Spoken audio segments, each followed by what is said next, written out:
All right, ladies and gentlemen, it's time for another untimely review. As you know, Adam and I are too broke and not connected enough to get our games free and play them before they come out. So we come to you with our untimely reviews when we play games that we've paid for. This week, I'm going to come to you with an untimely review for Ratchet and Clank Rift Apart. I've been playing it for the last 2 weeks or so, and generally, I like it. First off, some of the things to discuss. Graphically, I don't think I need to tell anyone. This game looks graphically incredible. One thing I particularly like about Ratchet and Clank Rift Apart is the decision that they've made in terms of performance versus graphic fidelity for the game. So typically with PS5 games, you can choose to having more of an HDR focus with 4K, or you can go for a 60 frame per second at the cost of graphical fidelity. With this game, they did something really neat in that you could sort of almost have a slider scale. So if you want to have 60 FPS but still have, higher graphics and some ray tracing, that is available to you. Alternatively, if you want higher graphics at the cost of frame rates, that is an option as well. And so having that slider scale was something that was really impressive and really got me on board, the whole 60 FPS. I typically would always choose graphical fidelity, going for that ray tracing 4K. But in this instance where I could have a little bit of both, I thought it was a perfect mix, and I do hope to see more games use this. In terms of Ratchet and Clank, it's your typical Ratchet and Clank game. You're going through different worlds, shooting bad guys with ever more creative weapons. And I thought the weapon design was really good in this game. Some of the games that I really liked was the Negatron Collider, which is basically like a giant beam of energy, which is awesome. Uh, the Rhino has always been a staple of Ratchet and Clank, and this one is no different. It is awesome and has a little Easter egg that I'm not going to spoil for anybody. And it also has a black hole minigun, which was another staple of mine that I really like. So it shot little black holes at enemies, and when they died, it created a massive black hole that sucked in other enemies, and I thought that was super cool. My one gripe with the guns, though, is that there was a lot of guns in there, and to upgrade them all, I felt took a lot of time. So I went through the entire game trying to load them all up, and what I was doing is I would get a new gun, play with it, load it up to the level 5, and then from there I would then move on to my next gun to upgrade. And I felt with the duration of the game, the time it took to upgrade a weapon, and and just the amount of work it took, I felt like I didn't get a chance to actually have favorite weapons that I was able to use and enjoy throughout the game. I just kept upgrading the next gun. Was a personal choice. I could certainly have played the game with my favorites and just not worry about the other ones, but I felt compelled to do that in my playthrough.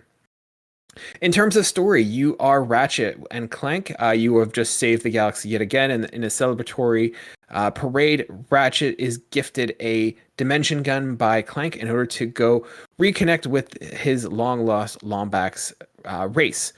During this parade, the weapon is stolen by Dr. Nefarious, and he begins opening up rifts that takes Ratchet and Clank into a new dimension similar to their own, where Dr. Nefarious is Emperor. This causes a whole bunch of problems with the universe and the different dimensions, and Ratchet is having to fix it alongside a fellow Lombax, the name of Rivet. Rivet is an awesome character. Absolutely love her. I thought she was really well done. I really liked the character. I think I kind of liked her a little bit more than Ratchet, surprisingly. Dialogue was great. In terms of story, I felt the story was kind of lackluster. Obviously, no one plays Ratchet and Clank for the story itself, but I felt this one was kind of just, it was kind of boring. It didn't really grasp me too much. But yeah, it was kind of whatever. It was not really anything good. One issue I think that happened is that with this game and the gameplay wise, it probably caused it, but there's not a lot of interaction between Ratchet and Rivet. You don't see them interacting a lot. They're off doing their own parts within this story. And I felt it would have been nice to have them, be together more and sort of see how they interact. The other, issue that I had with it, and this is something that we talked about during our state of play a couple of months ago. I felt that the rifts were sort of underutilized as well. The rifts are sort of just set at preset points within the map, so there's no sort of creativity in terms of where you set up rifts and kind of using it for strategic advantages. Oh, It's so it essentially just ended up not being specifically for like an open world like it looked like in the trailers. no, not at all. So you may have gotten the impression that it was sort of like the portal gun from Portal, in that you can sort of create rifts throughout. No, these are sort of preset rifts, and it makes sense story wise why you can't do it. But from a gameplay perspective, they're preset and pre-selected, and I felt I used them sometimes, but Oftentimes it was not super effective. By the time I went to a drift in a different section, I had to get reorientated. It didn't do a lot in terms of adding to the gameplay. Overall, though, I thought it was a great PS5 experience, especially if you're looking for something to show off to your friends and family as to why you needed a PlayStation 5. This is certainly it. Takes advantage of the DualSense controls in terms of if I want to shoot a gun, I can shoot a shotgun with one barrel with half a trigger, or do a double barrel shot with two. That kind of thing, which I thought was really awesome. So overall, I really like the game, but I definitely don't think that this is a, unless you're a big Ratchet and Clank fan or someone who is looking to utilize their PlayStation 5, this is definitely not something that you need to have day one. And you may have already done that depending on when you're seeing this review. But generally, this is not something that you need day one. It is certainly worth, waiting for it to go on sale, maybe $49 or so. Overall, in terms of rating, I'd give this like a 7.5. Certainly not a bad game. It has a lot of great strengths, but I think it's one of those, it is not the strongest title in the collection. If you've played Ratchet and Clank before, you know exactly what this game is, what it's like. It's just Ratchet and Clank on the PS5 for good and for bad. I mean, so Adam, far it's holding up at an 88 at Metacritic. So far, at least on that perspective, going back to our original game, I'm holding up pretty nicely at the 83 that I estimated. So yeah, at least so far, it seems like it's hitting pretty well with people. I mean, obviously the graphics are probably a big factor in it because it does look as amazing as it does. Mm-hmm. Yeah, and it's certainly a great game. Like, I'm not trying to take away from that. Like, it is not. There is no problems with this game. Like, it's forgettable, and that I think is the issue with it. Like, it looks graphically amazing right now, and I think it's just because we do not have a lot of PS5 exclusives to really look at or play. But I think as we go through the library, this will be one that is kind of forgotten. It's perfect for what Sony needs right now, but in terms, for me, it does feel like it's not got a lot of meat on the bones, and it's somewhat forgettable. I do hope to see more Rivet. I thought Rivet was an awesome character. I did love the dialogue, but the story was just kind of and that's unfortunate.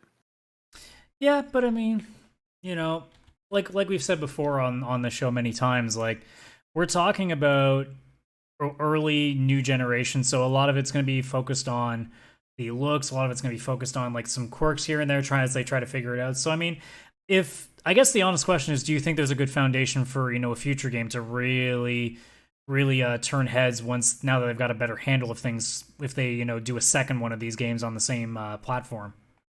Oh, they certainly have they certainly have a foundation for a strong another option. Like I said, I'd love to see them interact more with Rivet and see how she kind of adds to the dynamic. I'm not going to go into spoilers in terms of what a sequel would look like, but I'd love to see them do more interaction with the two of them. And that's about as spoiler as I'm going to get. But the game also doesn't do anything super groundbreaking fundamentally that it changes Ratchet and Clank. This is essentially, if you played the 2016 Ratchet and Clank, you've played this game in terms of what it offers. It's just at a nicer, performance. Yeah. So, yeah, I mean, once again, not bad. I don't think the 88 is a terrible score. It certainly deserves it, but I think this game kind of gives me a vibe of similar to Killzone when the PS4 came out. It looked fantastic. It did some cool stuff, but ultimately it didn't move the needle for the franchise at all. And I don't think that this moved it drastically either. I think the biggest thing it does in terms of moving the franchise is adding a new character. So. And I mean, also at the same time, it's a big release, in a time where PlayStation really needed one. And as long as it wasn't a dud, I think they were going to be pretty happy with it.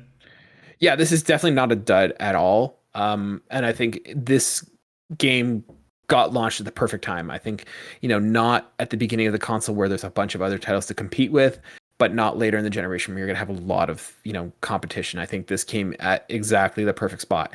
And I think that might be why the reviews are a little bit higher than they are. But it is still a fantastic game. I am not trying to take that away from them. Yep. And I mean, it was the perfect way for them to show off the hardware. So they've gotten everything they want of it. And the game continues to do well in its ratings and sticks over 85 on Metacritic. I think they're all going to walk away from that being pretty happy with themselves about laying a pretty solid foundation that's only going to get better as all their developers get a better handle of the system. So, yeah. Adam, in terms of Ratchet and Clank, are you going to be playing this? Is this something that's on your radar, or is this kind of a maybe one day? I mean, somewhere down the road for sure. I have no inclination to play it anytime soon. I mean, I played the reboot. I was fine with it. it was okay. Yeah. Like I wasn't over the moon about it. Ratchet and Clank has never been my biggest game to begin with anyway, so it wasn't that surprising that I wasn't too heavy into it then. But like I said, it looks gorgeous. It looks like it would be a lot of fun in a small setting. So, if the price is right, if it's like one of their greatest hits games like we've seen with Spider-Man and Last of Us and many others, if it drops to that $20 price point, yeah, I could definitely see myself taking a stab at it for sure. Because at that price, I mean, if it's a good game at worst, that's more than $20 worth. So I'd say if it's at that $40 to $50 price range, I think that's when I would say is if you're on the fence, if you haven't bought it yet, that's sort of where I would say like is the point to jump into. That's I think where you're going to get the best value for your money in that sense. yeah, I mean, it depends on how long you feel like waiting. Like some people will go 6, some people will go a full year, some people will go 2 years. It just depends on the person. I mean, for me, exactly. If there's really nothing going on, they happen to throw it at 35. Yeah, maybe I take a look at it. If the backlog is pretty high, 35 might not be enough. Just depends on the situation.